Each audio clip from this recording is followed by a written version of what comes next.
It was on purpose, it was on purpose, it was on purpose. Thank you, everyone. This was on purpose, because I'm so happy to see everyone here.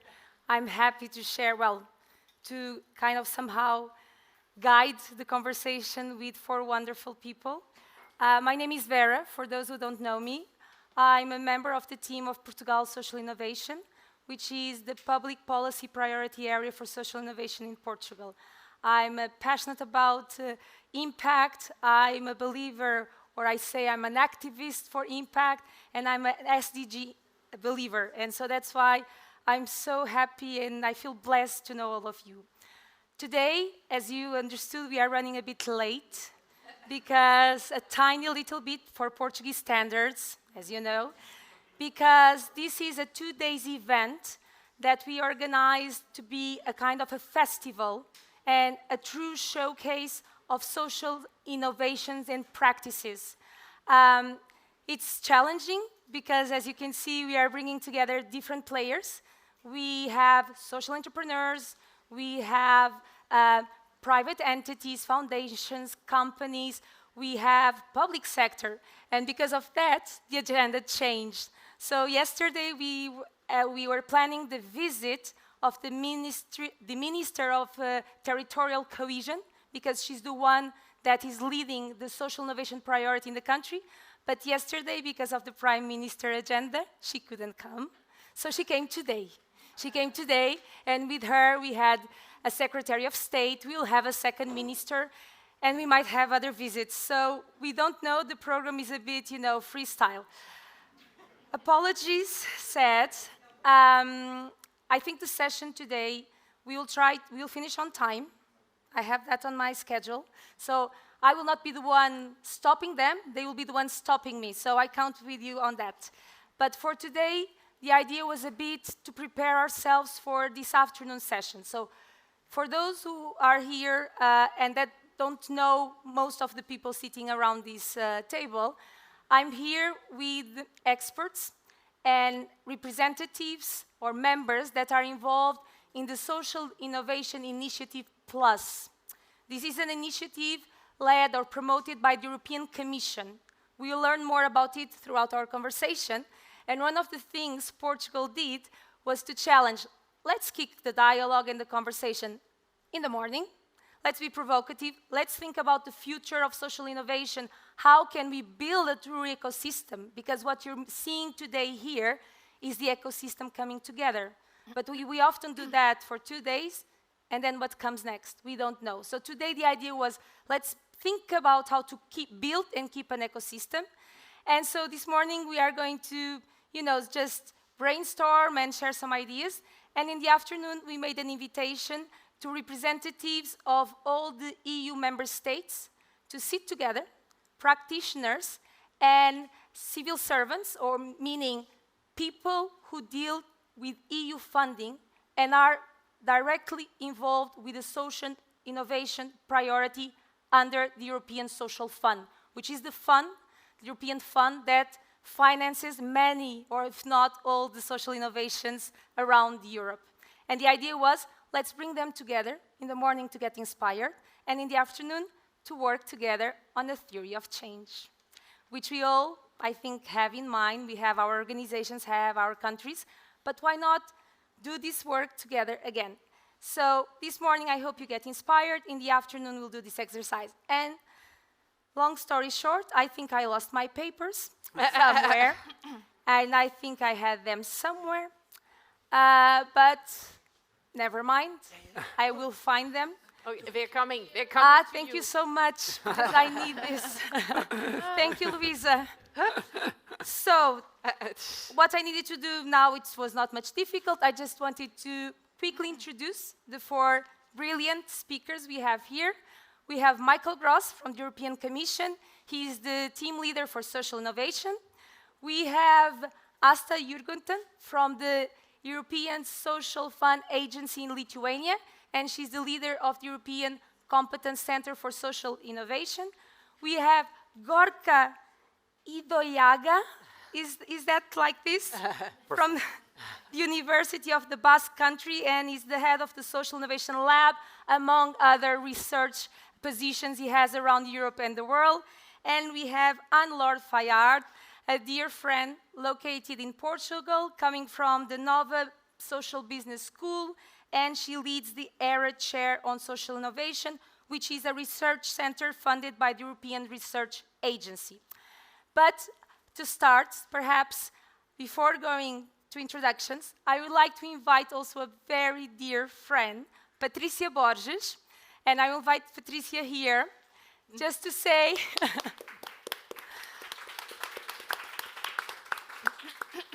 just to say brief words. Patricia, she's a member of the board of the Cohesion and Development Agency in Portugal. She's also a member of the European Social Fund Committee, so she represents Portugal in the European Social Fund Committee in Europe, and she was the previous chairwoman of the Community of Practices on Social Innovation. Patricia doesn't have a mic, unfortunately, but she would just wanted to welcome, especially our friends from Europe, but also our Portuguese friends, to be here with us. Patricia, some words, please.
Wow.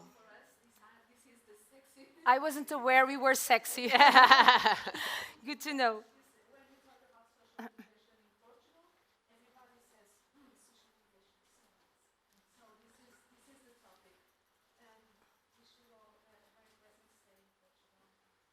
Thank you, Patricia. Thank you.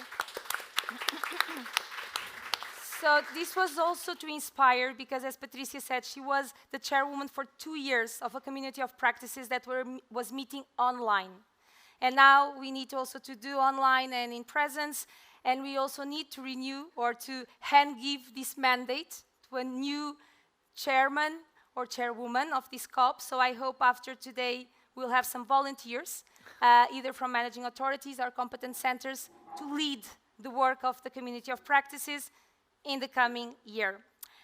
Now, finally, well, to start, and because I just did a brief introduction, I would like just to challenge each one of you to share with the audience what have you been doing yourselves personally and your institutions in the last years to promote social innovation from your perspective in the country you're located in the institution.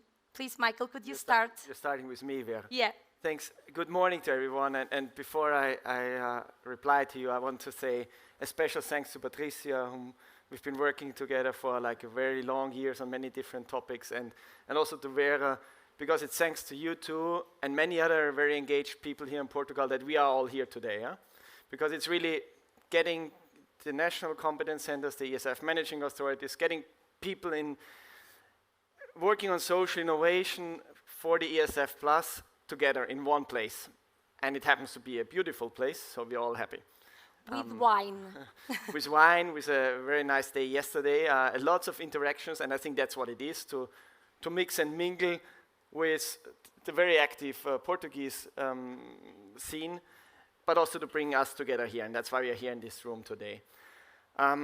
What have we done? Well, let's say, you can see what we have done here. We're having Asta on the stage, who is representing the Social Innovation Plus initiative. With Asta and Migla and Ringa and their team, we have been working very closely over the last half year and preparing the agreement, which was signed last November, because we realized that we need a bit more support in promoting social innovation within the ESF, or ESF Plus now. So for this programming period, we have changed a little bit the approach. We have like built on what we had, as the transnational cooperation and the communities of practice, and of course the transnational calls, which did not take off that much previously.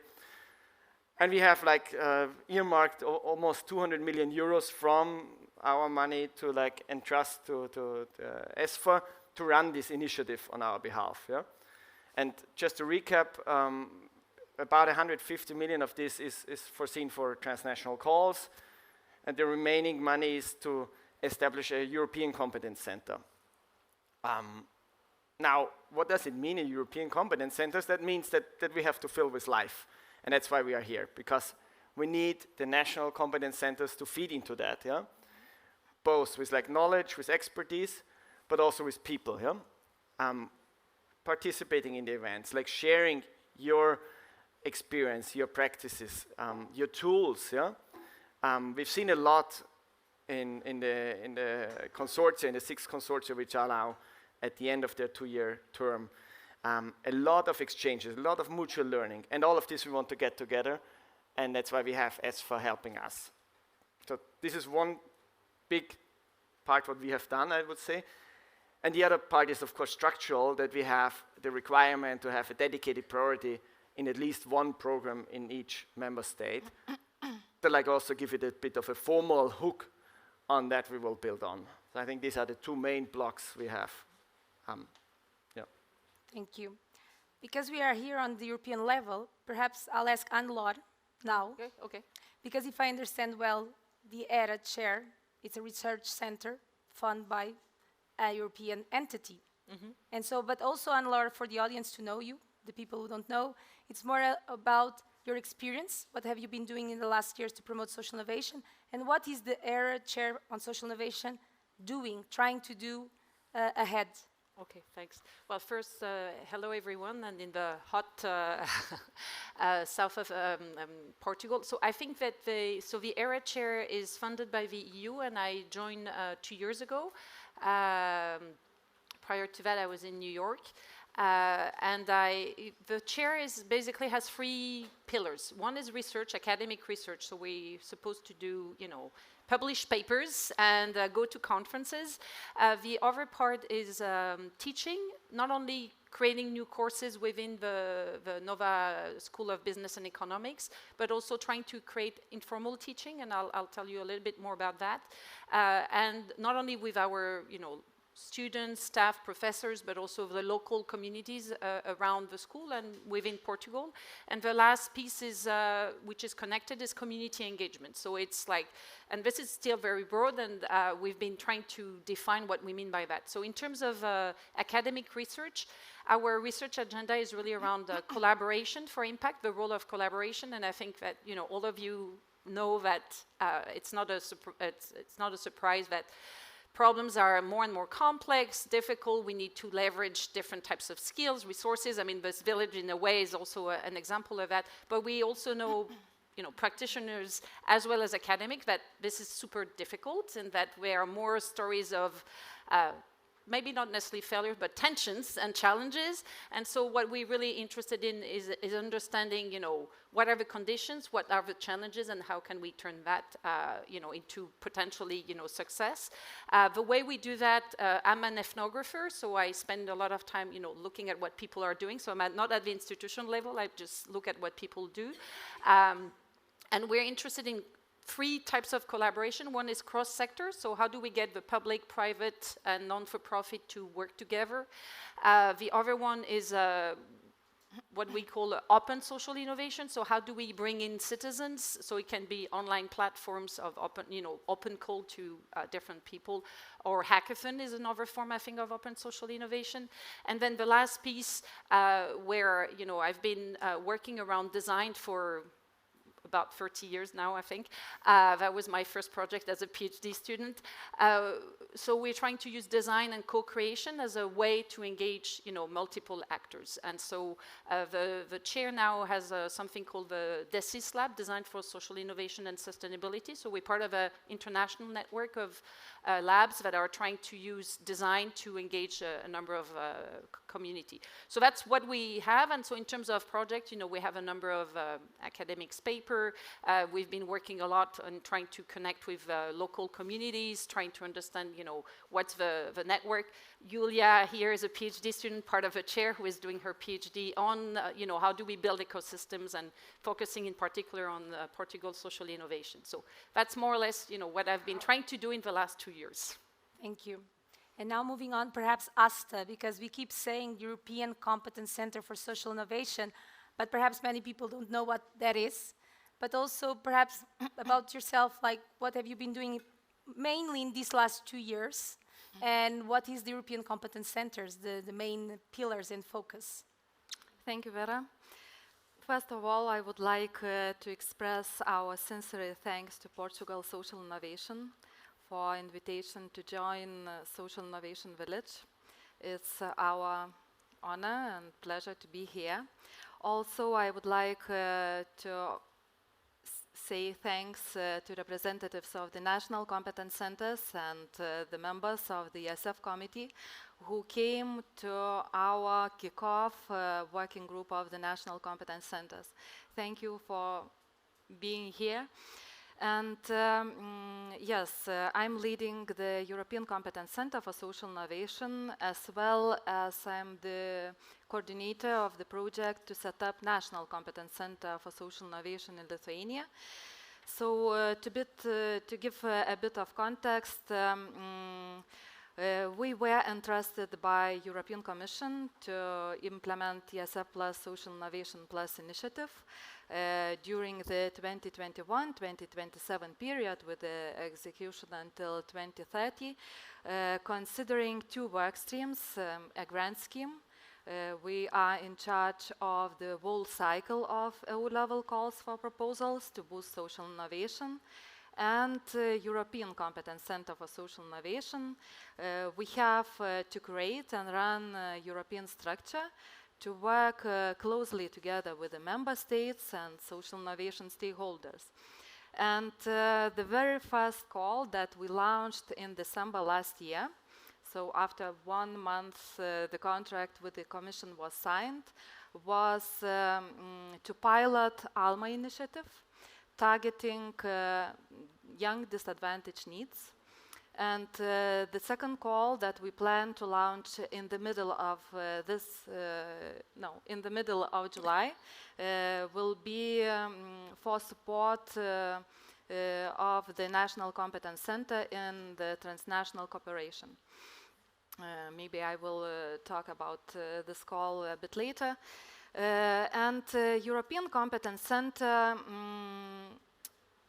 we create the center widely mobilizing European competence, expertise and experience, as we offer mutual learning, capacity building and networking activities for ESF plus bodies, support structures such as National Competence Centers for Social Innovation, including experts and practitioners. As well, we support EU-level calls project beneficiaries who applied or will apply under the initiative of the ESF Plus Social Innovation Plus. We have the vision to create knowledge-sharing platform to map social innovation ecosystem in Europe by pulling together information from the national competence centers. So this task is closely related with the task why we are here today with you all. And also we govern Social Innovation Match, European Commission database, will validate transnational cases, social innovation cases, and will maintain close relation with the national validating organizations. And what else we are doing? So much. Yes, much, yes, but we do not have to forget about awareness raising and communication activities, so we are finalizing the communication strategy. And we'll have our separate website for the SF Plus Social Innovation Plus initiative, as well as we'll organize lots of events on EU level. So we'll keep you posted about the events. Thank you. Gorka, you are one of the technical experts of this community of practices on social innovation. And you're also a recognized researcher, expert in the area of social innovation. Can you tell us a bit more about the work you've been doing in the last few years, and perhaps even, because I believe you are accompanying the Competence Center exercise in Spain. Can you tell us about that a bit? Yes. Well, hello, and thank you, Vera, for everything. I think that we know how hard it is to get and organize something like this and all the work you have done so far, so Thank you. congratulations. And I think I probably speak on behalf of my colleagues of the expert group that when you are called an expert on social innovation, you feel like you are kind of faking something, because obviously, you know, there is no expert or total expert on such a thing. We are all learning. We have, you know, we know some things, but I think it's very important to start the conversation from there. That it's a, you know, a learning community that is trying to really, you know, generate a more solid narrative about what social innovation is in the context of Europe. So personally, I come from the Basque country, and we have a laboratory that was created 10 years ago to better understand our own transformation, because the Basque area, for those who are not familiar, has gone in a very short period of time through a very profound and systemic transformation.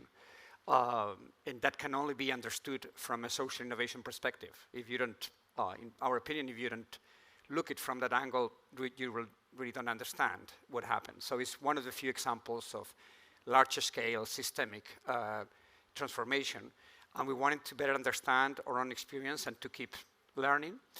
But the example you were mentioning, I think, is very interesting, that this process has allowed, in the case of this Spanish government, we have worked and during the last couple of years in trying to address the complex challenge of institutionalization. You know, there are many social services that actually end up in, you know, institutionalizing people for a very long time, and there is quite, you know, vast evidence that actually, you know, the institutionalizing, bringing those people to the community, is much better for the people and for everyone. So the Spanish government invested 150 million in 20 experimentation programs. So instead of doing the traditional way of, okay, let's give this money to this organization to do what they are doing a little bit better, and we call that social innovation. Let's basically try to generate a platform of experimentation when 20 different initiatives are bringing together different perspectives in order to learn how to develop the Social Innovation Competence Center. So, you know, doing it the other way around. So instead of saying, no, this is what a Social Innovation Competence Center should look like, and then we bring into action this, let's learn from the action. And obviously from those 20 experiences, we will need another couple of days to talk about them.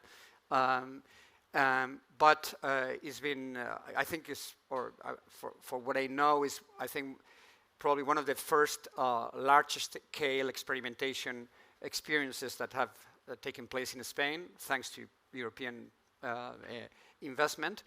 And for me, this is the way to go. So we'll talk about it, because this is probably, you know, Europe is the only one context where you actually can actually do something like that brings together European structure funding, national funding, and then bring in, you know, community level initiatives of private sector and academia. Thank you. So just a disclaimer, because I don't know if everyone heard in the beginning, we are here talking a community of practices. Just a disclaimer, this community of practices is under the coordination of the European Commission. It's led by ESFA, the European Social Fund Agency of Lithuania. It has an open website. It does online and offline events, and it gathers members from all countries, either practitioners, civil, public sector, private sector. And so I invite those who are not yet part, they can check the website, Social Innovation Plus Initiative. You have information. You can just register and receive information. But now to the nitty-gritty thing, because we keep talking about, the Social Innovation Plus Initiative. We know this is not new. Member states and ESF has been funding social innovation for years, but it's the first time we see such type of initiative led and promoted by the European Union, by the European Commission. Almost 200 million euros for a large period, 5 to 6 years, allocated to social innovation. Can we somehow say that the European Commission is trying to promote through the member states the creation of public policy priority areas for social innovation, or that, as the title was saying, is the European Commission trying to position Europe as a leader in terms of thinking new ways and new models of social intervention, not stopping what we are doing, but moving from single point solutions to more interconnected, because as Anne-Laure mentioned, societal problems, they connect different thematics and we feel it. Can you elaborate a bit on that, Michael? And also the role perhaps that your team might be thinking about connecting what Europe is doing, the different DGs or the different programs in terms of social innovation. Is that in the agenda? Yeah, thanks, Vera. That's a very, very big challenge and a very big question, and with a very big aim, let's say. I think what the bigger picture, of course, I think the sentiment is in your question, like that at the European level, the Commission has reinforced the social innovation within the ESF Plus, because we see the need for like these approaches to tackle current issues within societies, and of course we all know the programming cycle, so this has been like years ago that this was fed into the legislative. And then we have reality, we have a war in the Ukraine, and we have inflation skyrocketing, and we have energy poverty, and all of a sudden it becomes very urgent, So, I share this sentiment that we have realized that, or decision makers at the European level, not only in the Commission but also in member states and the Parliament, have realized that we need some new ways of thinking.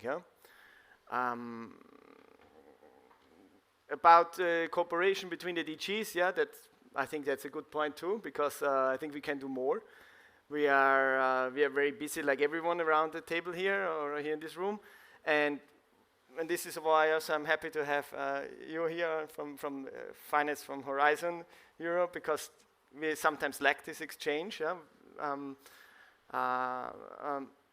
But I think maybe to be concrete, what we are doing at the European level and what we aim for is like to tackle the issues right now with the calls with ESFA. Like, so what we have in the pipeline is also a call on the societal challenges happening in the countries affected by the war in the Ukraine. So what does it mean, societal challenges? What does it mean when people flee from the Ukraine to Poland, to Slovakia, to Romania, for their social services affected there, from housing, from shelter, from, but also from hospitals and so on, kindergartens, schools, all of these energy prices, so there's a lot of, this is a concrete call. But yes, with the national competence centers, we also try to like reinforce the narratives in the countries, in the member states, to have also a policy impact, to have like we see an impact in the decision making on create a national strategy for social innovation. We don't have that in the majority of the EU member states. So we do see the need here. So I think it's twofold, our approach. No, it's great. And that's what we're trying to do, No, I think it's great because you just mentioned it's also going beyond the ecosystem building. It's also focusing on the challenges. And I think that's relating what Asta and her team, ESFA, and the Social Innovation Initiative is trying to do. The calls are focusing in real thematic challenges across Europe. So perhaps speaking on that, Asta, if we can say we are living perfect times, that the stars are aligned, but at the same time, sometimes when the stars are aligned, it's also too much. We have different players, different priorities, different agendas. Could you also just elaborate a bit what the European Competence Center is, and perhaps even what we are starting here today, especially to bring together practitioners with managing authorities or entities that are responsible for the social innovation priority, the funds, to allocate the funds to the right challenge and priorities. Can you tell us a bit more how are the Competence Center, the European one, planning to grow this collaboration and nurture this collaboration? Thank you, Vera. Yes, in the framework of the ESF Plus Social Innovation Plus initiative, we are seeking to increase workstream collaboration between European Competence Center for Social Innovation and national Competence Centers for Social Innovation, in particular to facilitate transnational cooperation, as well as to drive a co-creation process in key strategic areas. Being at the same time and the coordinator of the project to set up National Competence Center for Social Innovation, I saw that all member states acting in the common fields of activity are facing similar challenges and raising similar questions. And there is a range of common fields of activities with a high potential of synergies for co-creation process. For example, social innovation ecosystem mapping, methodology and development, scaling up of social innovation, approaches and capacity building, national competence centers for social innovation operational models, what we have learned all from the current call, as well as public policy support towards social innovation and also recommendations.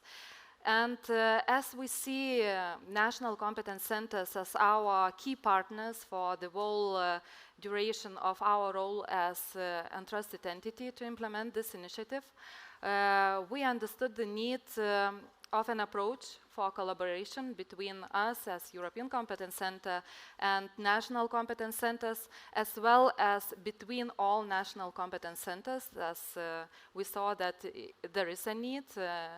And also we understood that there is a need to create a working group of national competence centers to solve those challenges that we all face.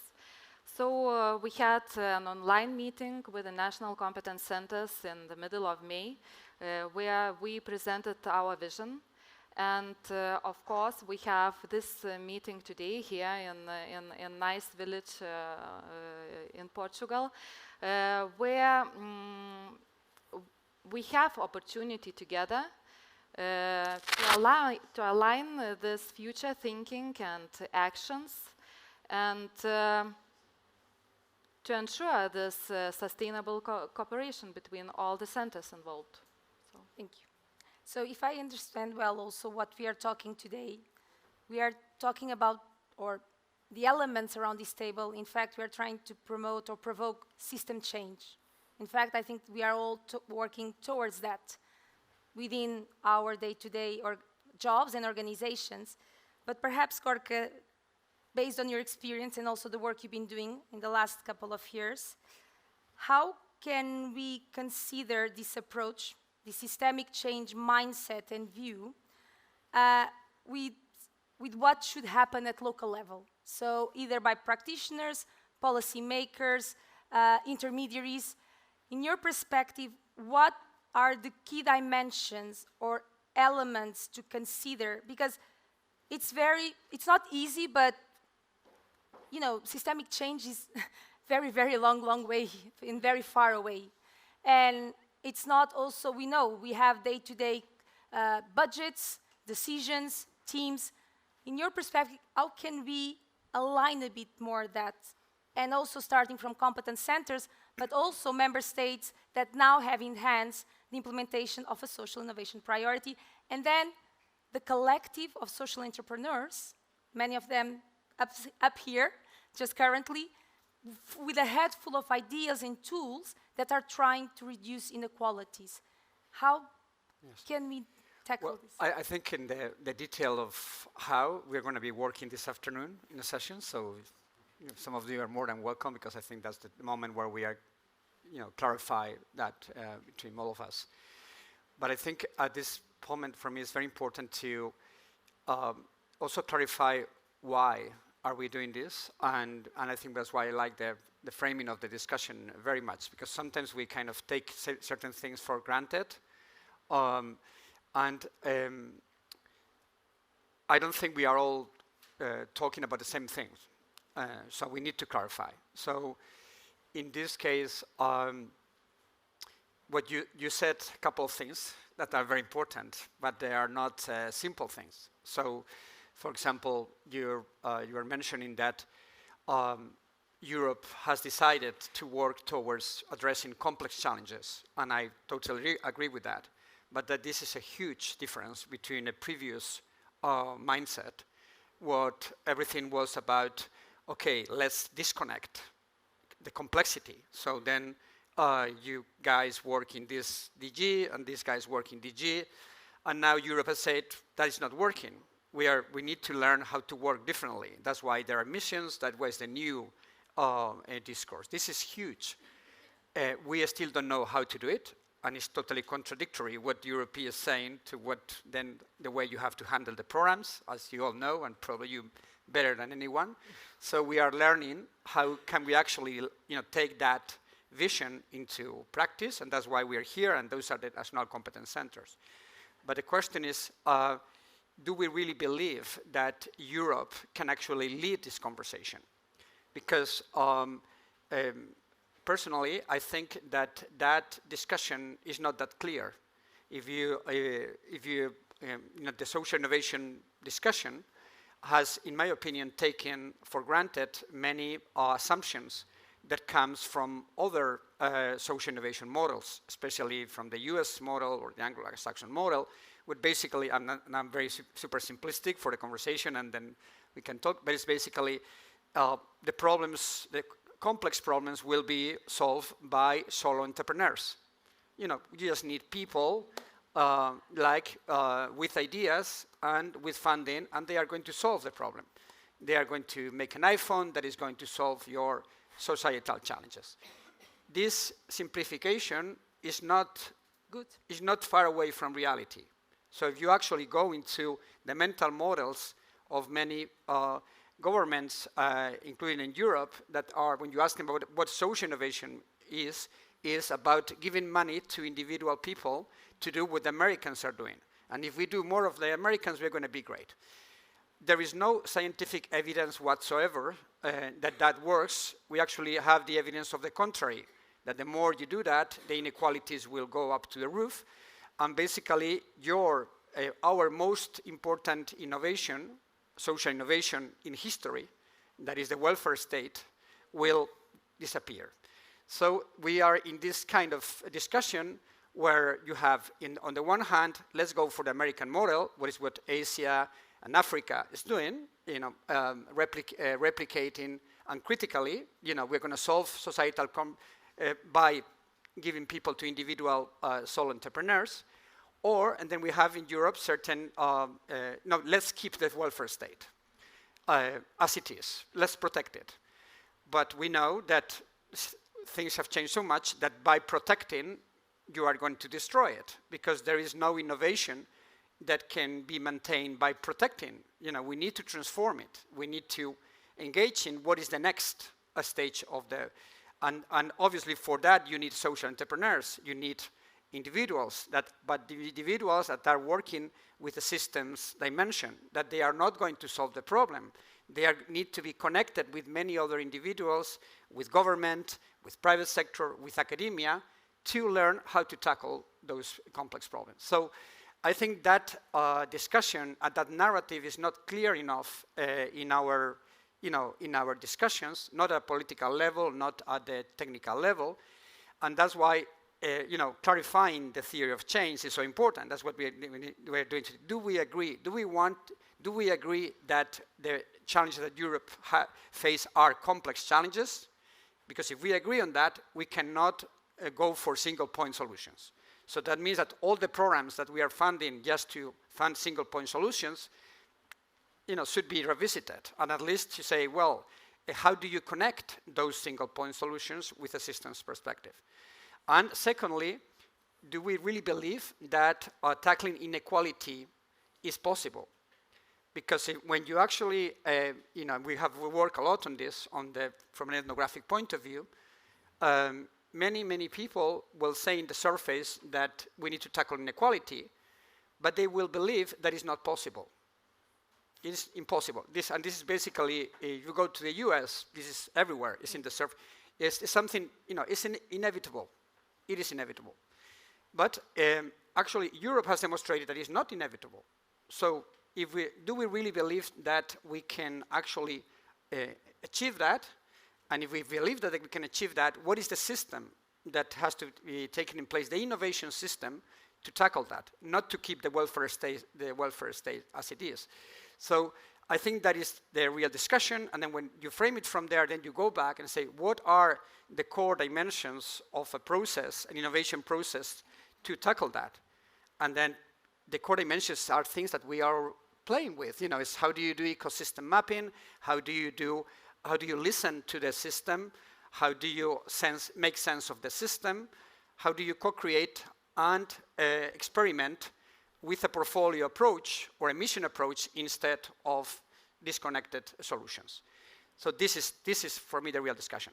The good news is that Norbert and I were in a discussion in the World Economic Forum last week that is not supposed to be the most progressive space in the world. They are already working with a systemic perspective. So this is not, we are late. So for me, this is a huge opportunity, but we really need to make it more explicit. Do we want the National Competence Center to do what we are doing a little bit better? Is that what we are doing? Then it's okay, but we are not going to tackle European complex problems that way, in my opinion. Do we want to do something different? Europe is giving us a safe space to learn how to do it, because nobody knows. So let's try it. That will be my suggestion, but sorry about the long thing. No, you just mentioned a good point, and it was just perfect to bring Anne-Laure to the conversation, because we need to listen to the ecosystem. And part of the ecosystem are also the end users, right? Mm-hmm. People, citizens. If we are talking about reducing inequalities, it's improving quality of life.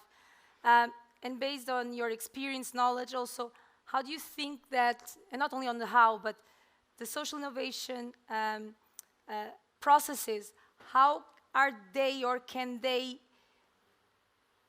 work to better meet the increasing threats that we are living today? Because we see that, and I think after COVID, finally we all felt that, change, things are happening too fast. Change is something we need to be able nowadays to manage change, because what happens on the other side of the world suddenly is at our door. What we thought was, disadvantaged communities are no longer disadvantaged communities, isolated. We are all part of this society. But so, Anne-Laure, because I follow some of your work, you use a lot of participatory methodologies. Mm-hmm. How can, indeed, this can be even more visible to ensure that we are addressing the complexity of these challenges towards a more, let's say, efficient or a more effective way? Can you please elaborate even on the work you've been doing here? I'll try. I just want to, because I think it connects the point that Gorky was making. I think that there's and we had a quick side conversation with Michael about that.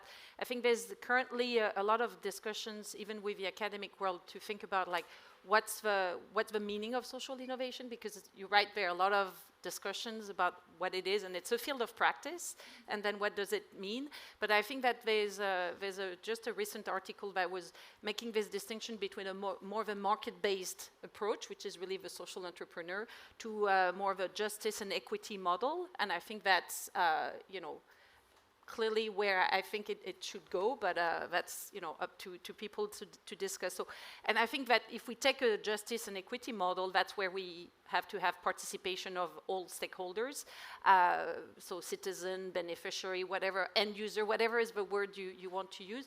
But I think then again, there's been, in the world of social organization and also within design, like trying to do participatory design in some ways. But there's also a lot of issues when it comes to how do we really give voices to people? How do we, think about our positionality? So when we come in, how do we decide what is the problem?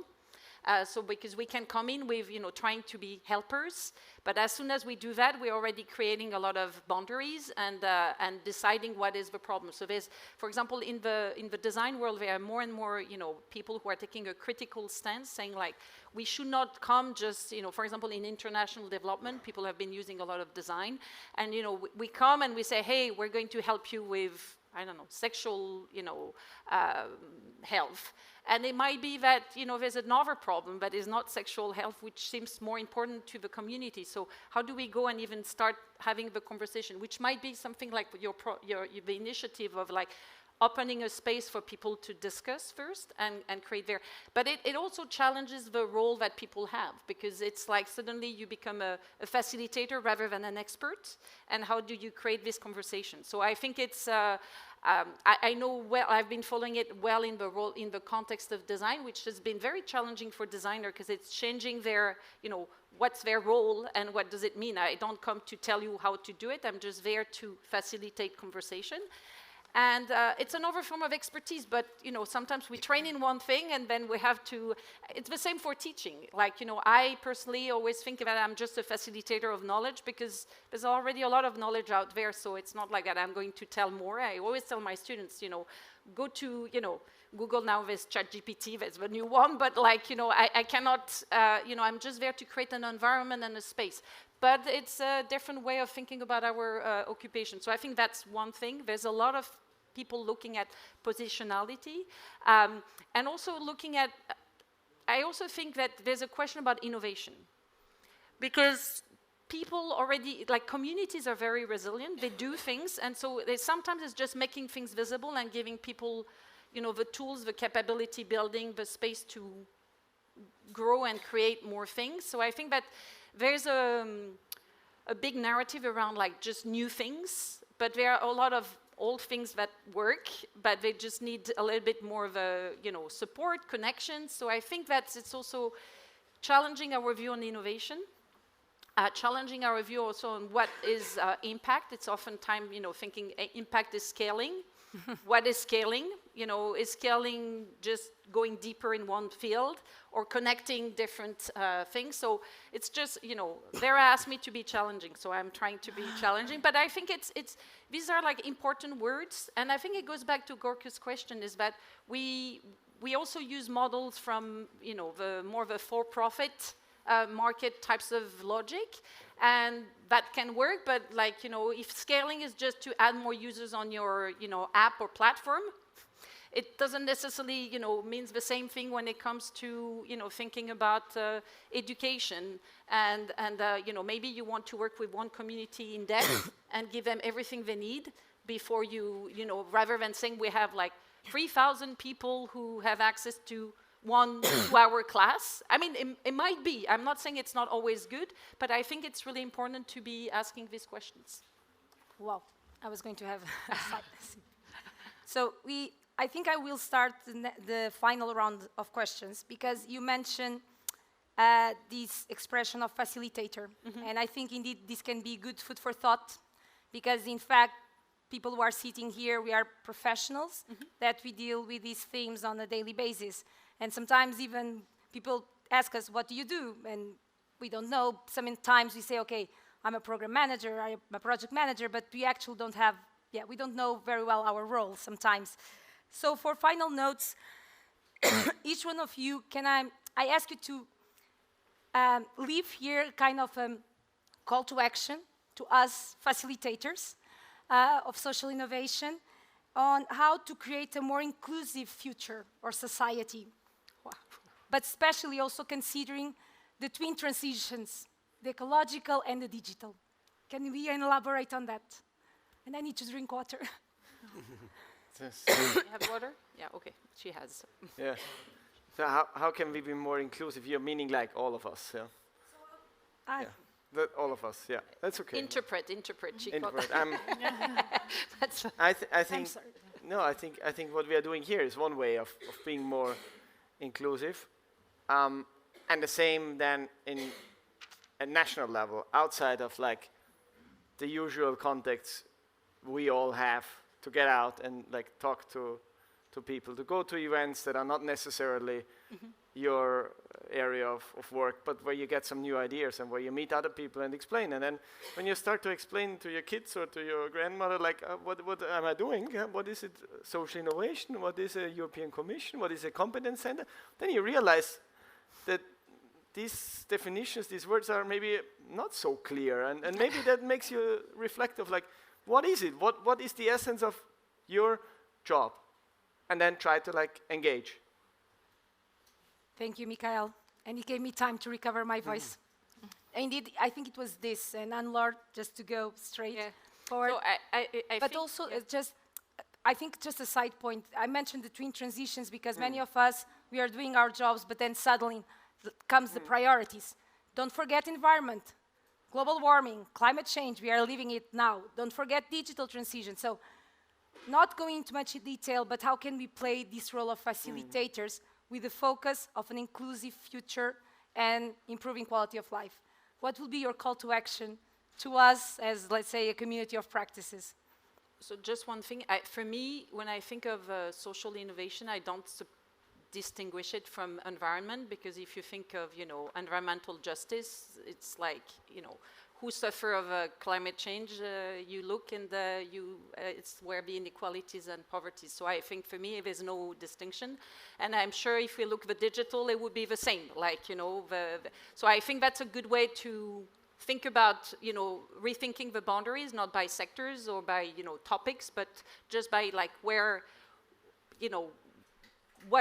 where is the needs, where is the inequality, what's missing, and how do we flow around that rather than just, making this distinction.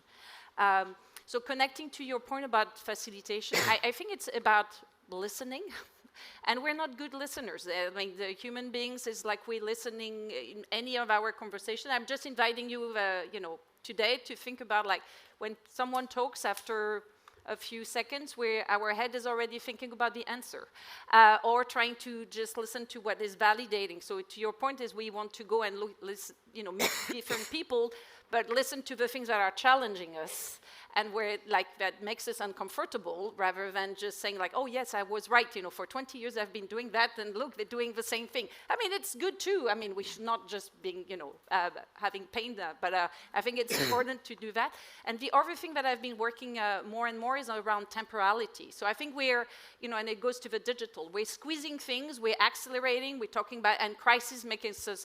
But if we think of impact and systemic change, it takes time. So how do we think about this, tension and balancing and creating space for time, making time, and sometimes, there are ways of doing it even in short time frame, but like adding, for example, temporal anchor for people to, recuperate and think about things. So for me, listening and time would be, two things that are important. Thank you so much. Asta? Thank you, Vera. So, if to say some words about call to action, I would like to say some words about the upcoming call for the National Competence Centers for Social Innovation. I would like to highlight here that our approach for collaboration between competence centers is aligned and will be coordinated by this upcoming call.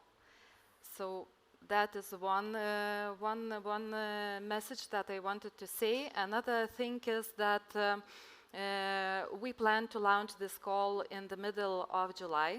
Hopefully we will do that. I'm happy to have Migle here on board. She is the team leader of the grand scheme of all calls that ESPA is managing. So Now everyone yes. will talk with me. Yes, after. yes, just wanted to Okay, introduce. so lunchtime, yes, Migle. I'm not alone here. Yes, and I'm afraid you will not have time for lunch now. yes, and this call we plan, as I mentioned, to launch in the middle of July. And this call will be built on the previous call of 2020. It will encourage to maintain what has worked and to continue further with a scope really very similar what we had to achieve specific objectives of the ESF Plus Social Innovation Plus initiative. Also, it will encourage all member states to participate in this call. And ESF Plus managing authorities will be kindly asked to endorse the most suitable competent organization or alliance of organizations who could assume or continue the role of the National Competence Center for Social Innovation. As well, ESF Plus managing authorities will be invited also to participate in the consortium together with the member state and with the endorsed organization. And yes, that's all from my side. Yes. Gorka, for Yes. you, I'll build on this. Yes, yes. But just, because the title even of this session, it was also from a conversation we were having. And my question in terms of call to action and to us facilitators is, how can we elaborate or contribute more? What should be our call to action to also contribute to this big picture vision of reducing inequalities? And just to connect with what Landlord said, because for her, environment and digital are not disconnected, they are connected, but sometimes within the funds and the structures of funding, they are disconnected. So just because you're quite sharp and you're provocative, what would be your call to action for us that we need to facilitate all these points that are dispersed? Well, I don't know. I don't know. I think nobody knows. I think if we want to change everything, we are not going to make it.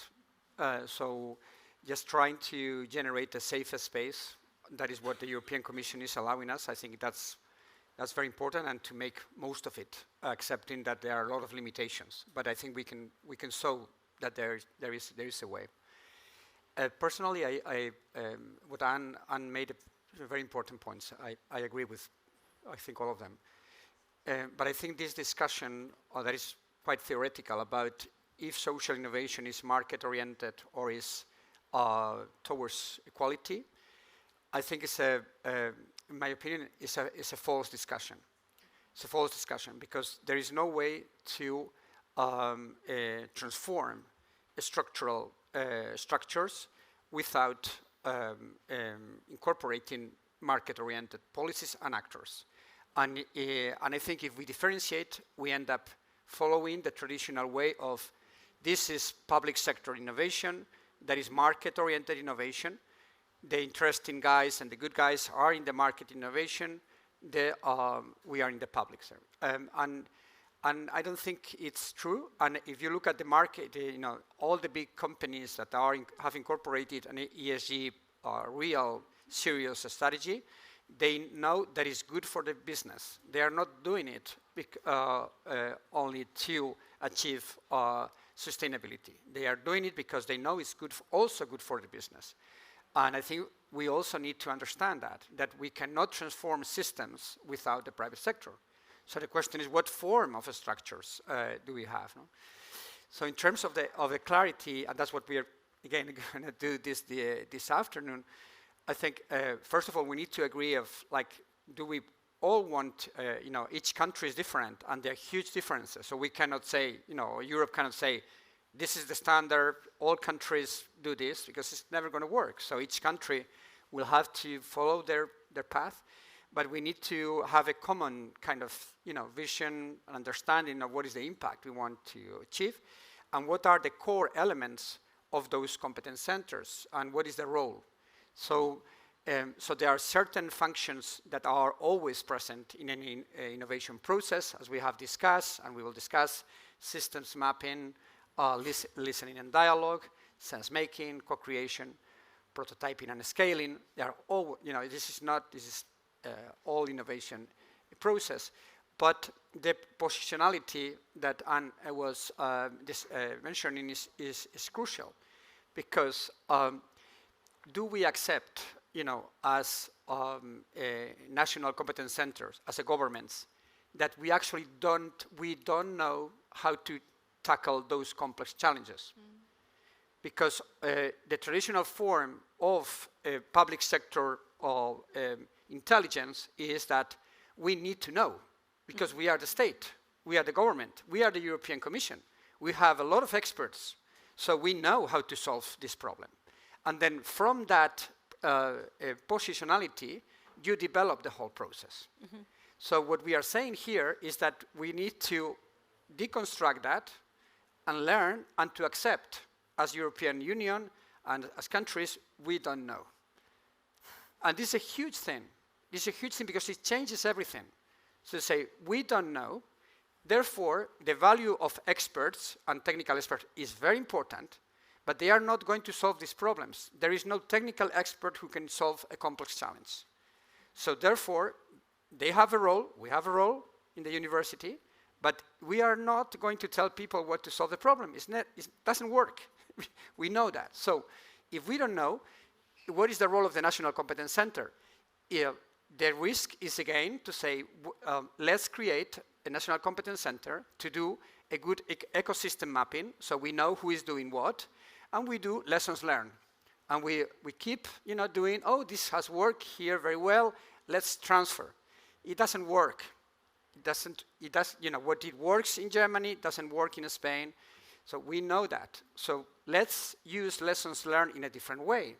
Let's experiment together. Because if we experiment together, then we learn. We don't learn by reading reports. So the position of the National Competence Center, as Anne was mentioning for me, is more a listening function, like how do we help the system to better listen to what is going on, who is, people who are already, the ecosystem is there. So how communities are understanding those problems, because the organizations, normally we believe that we know the problem and we don't. So what are the new forms of listening at the community level? And from that listening position, then we facilitate sense making, we facilitate co-creation and prototyping. But it's a facilitation role. It's a facilitation role that is totally different to what a traditional competence center will look like, that is about generating traditional knowledge. There is no traditional knowledge to tackle complex problems. So therefore, let's take this opportunity to take a different position, and obviously I don't have no idea how that form can take in Germany, in Sweden. That will depend on you guys in your country making sense of what it is, but we need to be connected to, we all agree that we don't know. Because if you think you know, and I think I know, we are not going to learn together. So let's try to find a common position, clarified with the core competences we want to try to develop, and then let's experiment. Great, Gorka. So perhaps I can say that we can agree that we don't know. That's a good starting point, at least. I think quite. That will be a good thing, yeah. Quite good.